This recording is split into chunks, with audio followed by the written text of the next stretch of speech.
Friday Night Racing. On Off the Ball. And they're off. Brought to you by Go Racing. Plan your day at the races at goracing.ie. It's Friday Night Racing on a Friday afternoon. If you're catching the streams live on Facebook, on YouTube, or of course on Twitter, or perhaps you're listening to this live on the radio this evening at around about 8 o'clock. We're with you every Friday right here across offtheball.com and on all of our platforms, bringing you top class racing coverage. I wasn't here last week because I was in Kilbeggan. You didn't make the trip to Kilbeggan. You missed out. No, I went to Galway United Bohemians. In that game? Yeah, they lost 2-0 Galway, and a very poor crowd, and first no real meaningful game now for about 6 months. Right. Pretty grim. Should have gone racing, Johnny. Should have gone racing. Went down with the Bowes fans. Had a good time now. But how was Kilbeggan? It's amazing. I'm fully on board with these smaller racetracks where you can just wander. It's a 5-minute walk to the parade ring, to the finish line, to the bar. It's like very easy to get around. Bermuda Triangle. Yeah. It's great though. And some race courses in England, in particular, it's kind of segregated, and it can feel like there's a lot of security. But those summer meetings in Ireland, it's such a friendly atmosphere. Ballinrobe has one more meeting left, and obviously Sligo, Roscommon, and Galway into the autumn. And I think you can nearly stretch as far as Kilbeggan. For those tracks, I would very much put in the same summer tracks that have great atmosphere. Yeah. What purpose do they serve? So Noel Meade was there, Gordon Elliott was there. I didn't see Willie Mullins, but somebody said he was there as well, and they all had horses there. Where does that fit within the rest of the kind of architecture of the season and how the racing calendar works? They're all winners. So if Willie Mullins is going for the title, the winner he has in Kilbeggan, whereas the prize money might be bigger later on in the season, it's still a winner. But you have summer horses who want prevailing kind of good to firm or goodish ground that basically just won't be running in the winter. Right. And the tracks are quite unique. If you go to America to race over there, the tracks are pretty much all left-handed bowls. They're all the same. And in Ireland, we have totally different racetracks, whereas Navan and Kilbeggan would basically be like chalk and cheese, even though they're probably about an hour from each other. So you have horses that really want, they might want to go right-handed, they might want undulating tracks, they might be better suited by tight tracks, and being honest, they might want maybe the slightly more modest opposition that you will get in summer racing. But the standard of racing in Ireland, I think somebody said it on At the Races, an English commentator the other day, he said, they keep the competitive racing up in the summer. The standard of racing in Galway, for example, is just crazy high. And this is a summer meeting, and Listowel in a week and a half's time, it'll be the same thing, really good prize money. And also, you gotta, you have a great crowds at these meetings as well. It's actually good for the trainers, enjoy it. Yeah, and they certainly seem to be less stressed and less pressurised than they are at some of the bigger events. But you do also forget sometimes that this is an entertainment industry. You need to put on your product. You need to have a good show, and certainly they've got that licked. Yeah, but the challenge for racing going forward is going to be people's attention spans are getting shorter and shorter and shorter, such that the lad watching the football game now, he might spend 20% of the game either on his phone or on Twitter, right? And now that, I don't know if that's a good or a bad thing, but in any event, we've 30-minute gaps between races, so there's time to fill, and to make it a really nice, enjoyable social occasion. I think all the racetracks, they find that a challenge, and that's what they are trying to embrace, having family days and having things beyond racing. But ultimately, it's a really nice social occasion, to go racing, meeting people, and just getting back to the old nature of actually socialising via talking to each other, meeting old faces. As opposed to buried in the phones. No, for sure. Look, we'll talk about some of the big stories in the racing world. We'll talk about Sam Crow and Tiger Roll a little bit later on, and we'll also be previewing the racing at the Curragh. We have a trifecta courtesy of thetote.com this week, and that'll be an opportunity for us to explain how that works and also win, I don't know, hundreds of thousands of euros, hopefully, from the Injured Jockeys Fund. In the meantime, though, I'm delighted to welcome our special guest this week. It's Dr Adrian McGoldrick, who is joining us on Skype from the Curragh. Dr McGoldrick, good afternoon to you. How are you doing?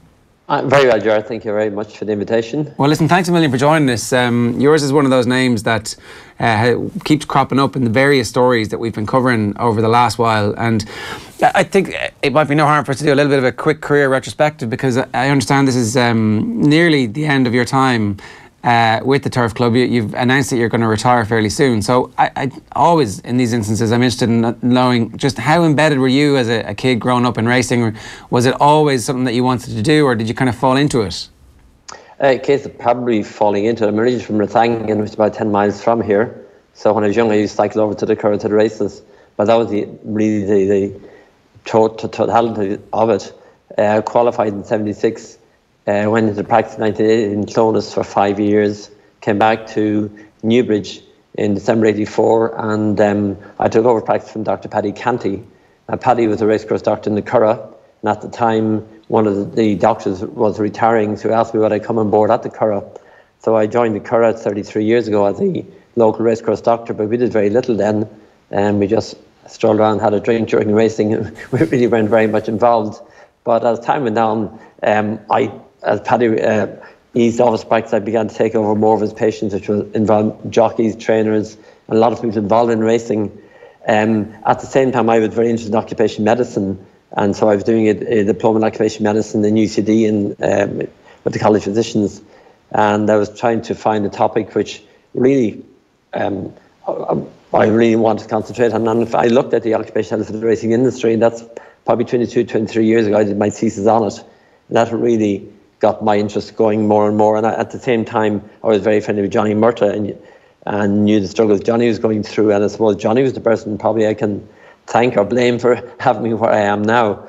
But I certainly got to know a lot of the lads. I was working at the Curragh, which was very straightforward. It's a flat track. I live literally a mile from the Curragh. And then about 13 or 14 years ago, I just got more and more concerned when I looked at the lads, with their dehydration, what they were doing to make weight. And I asked them would they allow me to do a small study on them.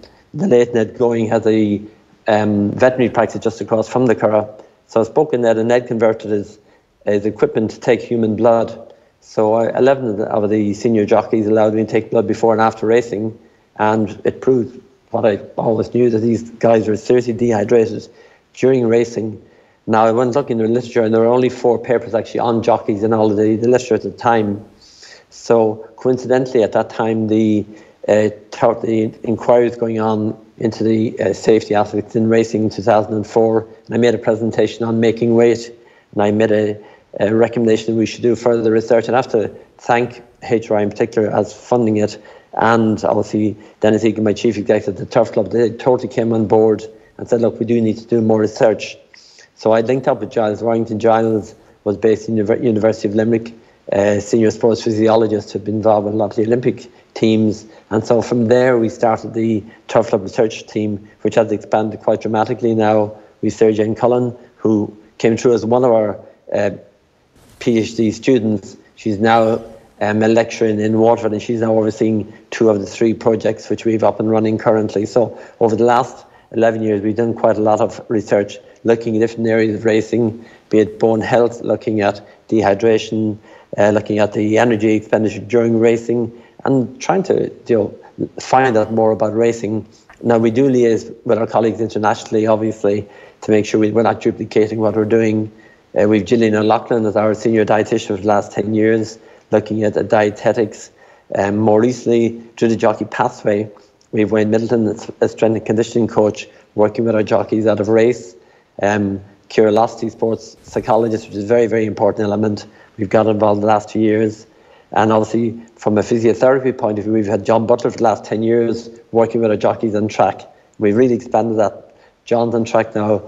He's on 2 tracks every 2 weeks. So we really are rolling out, trying to provide the basic service any elite athlete should have. We're also trying to get across to the jockeys that they are elite athletes, and they must, again, work with us from a nutrition point of view, from an exercise point of view. And I think we're beginning to get, as everybody probably knows, I do have a big bugbear about jockey weights for the last 20 years. I do still think it's something which has to be addressed internationally. We have addressed it locally, and again, I think I cannot thank the people in the Turf Club and HRI. The stewards have backed me 110% in anything I've proposed in relation to weights, and with Giles and Sarah Jane. So we've got our weights up to the best we can do it, both here and the UK again have backed us. The French haven't been as keen to come on board, but I would hope within this year, before this year is out, that we will get to an international meeting and just try and stress that we must get weights up, because our flat jockeys are riding 1.5 to 2 stone below the natural weight, which to me is just not acceptable. For me as a doctor, that is just not acceptable. And our jump jockeys are probably a stone below the natural weight. So to me, that just is not right. Yeah. They're just Let me come back to the weights, will you? Because it's fascinating, and it's certainly something that we've kind of talked about a good bit. Andy Lee, obviously a colleague of ours, has talked about making weight, and we've been with UFC fighters when they've been making weight as well, and it's a fairly horrific process. But I just wanted to bring you back to the bit where you were talking about getting into this, and is it fair to say that the personal stories of the jockeys who were your patients was the thing that made you realise that actually there needs to be an overarching structure here, that somebody like you and the people that you've listed out there needs a proper hierarchy and an architecture around them, that it was the individual cases first that kind of opened that door for you? Absolutely, yeah. I just happened to be living in Newbridge and fortunate to be taking care of a lot of the senior jockeys, and I saw what they were going through, and to me it wasn't fair, it wasn't human to see what they're doing to make weight. And so I felt that we should put in place some structures. And again, as I said, I've been very, very fortunate. When I speak with my colleagues abroad, I've got absolute support to Dennis Egan and to the Turf Club stewards, the different stewards over the last 11 years while I've been in the senior role. Anything I've proposed to them, they've come on board and bought into it. In the beginning, when I was appointed, the first thing I wanted to do was to review our concussion guidelines. And again, it was a very expensive job.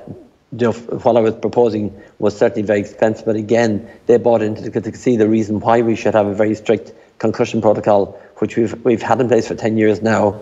All of our riders, both amateur and professional, have baseline neuropsych testing done every 2 years. So that if they do have a fall, then we can reassess them against their baseline. So we, as a sport, very lucky that all 500 plus riders do have a baseline neuropsych test. So I can gauge them against that when I'm getting them back to returning them to racing again. Have you seen a change in the attitude from the jockeys from the time that you started talking to them about the perils of making weight and about using the science of a dietitian and all that kind of stuff? Because we've even noticed it in the 16 years that we've been making radio, that there was a natural suspicion from the older guard of the whole notion of sports psychology, for instance, and proper dietitian. It was like, well, look, I'm going to have a square of chocolate today and I'm going to have a spoonful of sugar in my tea, and that'll be me done in terms of nutrition for the next 24 hours or for the 24 hours before a meeting. It seems as if there's been a massive sea change.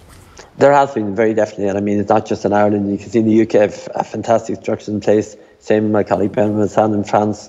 Yeah, there's been a major sea change, particularly in Western Europe, but it's come back to home. Yeah, I mean, they now accept the elite athletes. They must diet. They're in the gym. They're over Wayne Middleton. They're getting the strength conditioning. They're attending Curragh sports psychologists. Again, I thought that would probably be the most difficult thing to sell was to get them to go and see Curragh.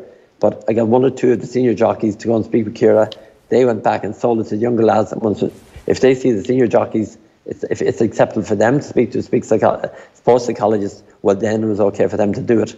So that was very important. Again, as regards running, again, Johnny Murtagh was one of the first jockeys who went out there running, because again, they had this concept that if they ran, it would actually put on weight, that they would actually put on muscle. But of course you don't, you burn off fat and you change your lean body mass.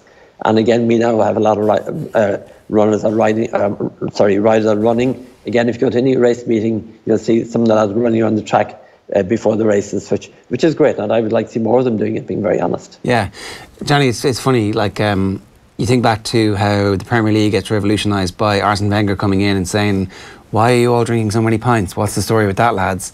And maybe we might try, not having the fatty food that you have in the canteen after training. These revolutions come, and then science takes over, and just the accepted nature of the fact that you are elite athletes and need to treat yourself that way. It seems like racing has been kind of undergoing that process over the last 2 decades as well. Yeah, and still is as well. And if you go to certain race meetings where you've kind of access to the weighing room, you'll still see like 3 or 4 jockeys outside having a smoke between racing. And I'm definitely interested in Dr Adrian's views on that, because I know I remember doing a piece to him before about this, but it's one of those areas where I think we're probably still we still have a bit of work to do. Yeah, Johnny, look, as you know, a lot of these guys may not have eaten for 24 hours before they take a ride because making weight. They use cigarettes as, again, it decreases your diet. So obviously, hunger suppressant kind of. It's basically hunger suppressant, absolutely, and it's something to keep them occupied with. But cigarettes are hunger suppressants. Unfortunately, it's one of their side effects, and that's one of the reasons they smoke, and they have nothing else to do. I mean, genuinely, a lot of them would not have eaten for 24 hours, and you just smell the ketones off their breath. So, I mean, that's one of the reasons we've been pushing about the nutrition, all the different aspects I mentioned earlier on, but obviously, as I keep coming back, that we do need to look at increasing weights, down the line.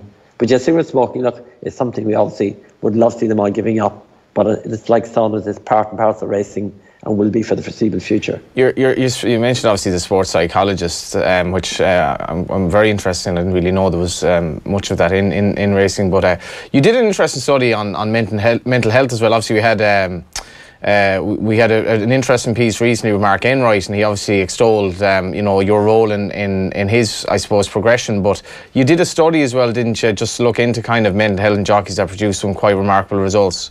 Yeah, after Mark had that episode of depression, I mean, Mark just was the tip of the iceberg of what is happening within racing. So after Mark opened up in the racing post in the field, several other jockeys approached me about the depression. So I spoke with Sarah Jane Cullen, our sports psychologist down in Waterford, and she, along with Curragh Lasty, I asked them would they look at doing a study online of jockeys, and we had 112 jockeys replied, both some from the UK as well. And within the 20 to 35 age bracket, the average would be 26% would have symptoms of depression. We came in at 57% in our professional jockeys.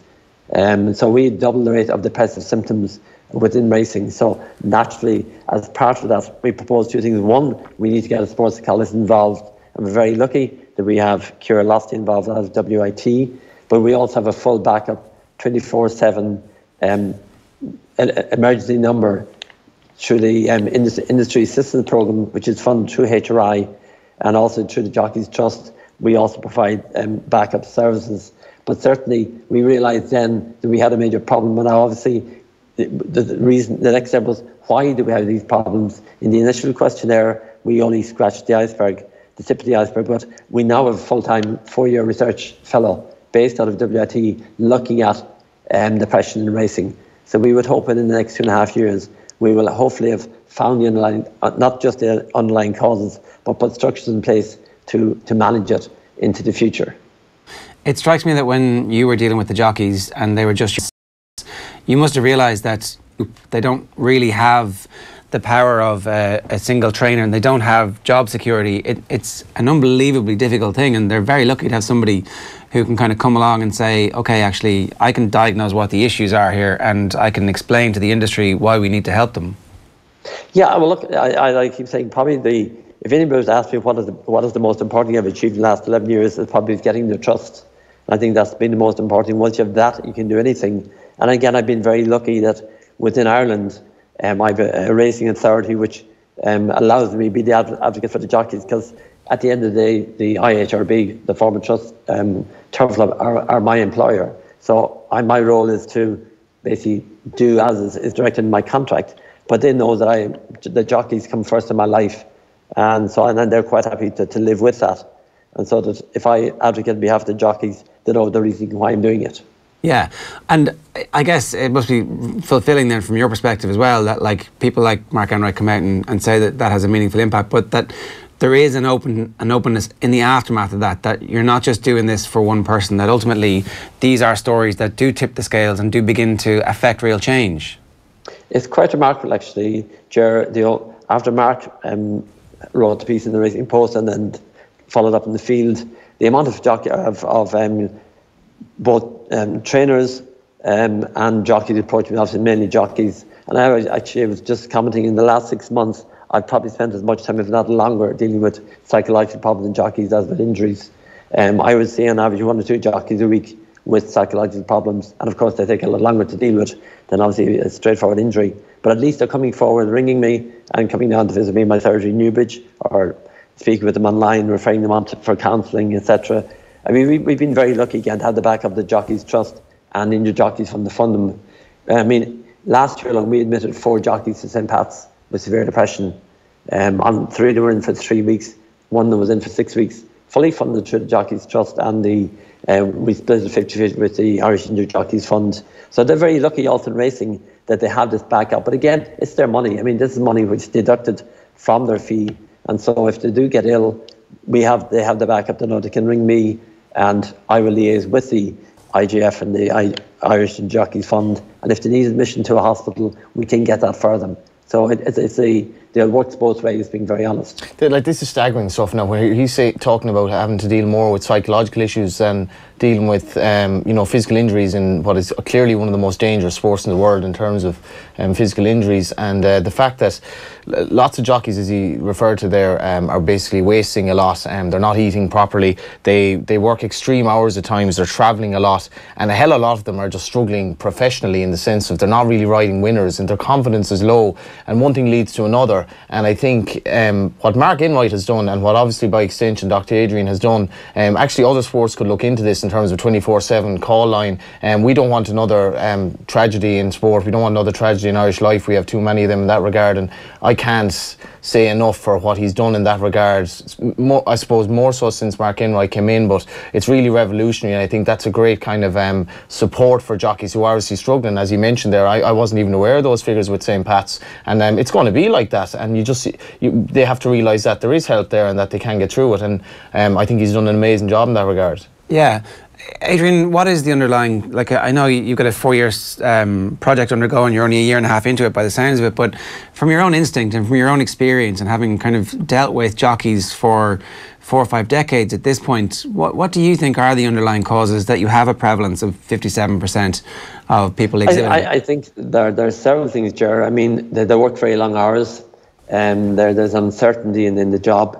A very small percentage will actually make it. If you look at that, of the number of, I have 170 professional jockeys, probably 10% of them are actually making a living. The rest of them are probably just struggling to make a living. As I say, they work long hours. It's very stressful. They're not guaranteed if they're going to get a ride. Some might only get a ride 3 or 4 times a year. So trying to keep making weight for that occasional ride among the younger lads is quite difficult. And I said about pay structures in racing, we all know that they're not at the top end of the scale. So the combination of all of those things, I think, just make it's a very difficult profession. And again, they're extremely dedicated young men and women involved in it. But I think that there are a lot of factors. There are probably some the study will bring out that I'm not aware of. But I would hope at the end of the day that we will find the cause. More importantly, put the structures in place to help them, and that's the more important thing. Can the weights move? Can everybody just decide it's okay for everybody to be 4 pounds heavier? Well, it's very straightforward, basically. Like, as humans, we're getting bigger, so something has to give here. Now, I've made the point that this might suit lady riders because naturally they're generally a little bit smaller, so that it might encourage them more to become jockeys, because it's going to become too difficult for males, basically, who want to make the weight. And I'm interested, Adrian, in why is there, maybe in Ireland and Britain, they've kind of embraced what to me is a logical and healthy pursuit. Why are other countries reticent about, weights increases, and what is the lobbying there in? Because to me, it just seems like a bit of common sense, really. It is, Johnny, actually, just as an aside, last weekend, the Dingle race around, pony race around, Wayne Midland actually took some weights and heights on the riders. Of the young 16-year-old riders, the average height was 5'10", the average weight was 8 stone 9. Now this is at 16 years of age. 5'10"? 5'10", wow. And 8'9" was the average. Now these young lads are going to come into race and try and ride off a minimum weight of 8'4", claiming 10 These are pounds. the kids that are coming through. If you're average at 5'10" at 16, we're in trouble here, Adrian. I mean, this is like the States where basically there are no American riders anymore. Do you know what I mean? Yep. But going back to your initial question, I brought this up at a meeting in London about 4 years ago. We've a meeting once a year of all the European doctors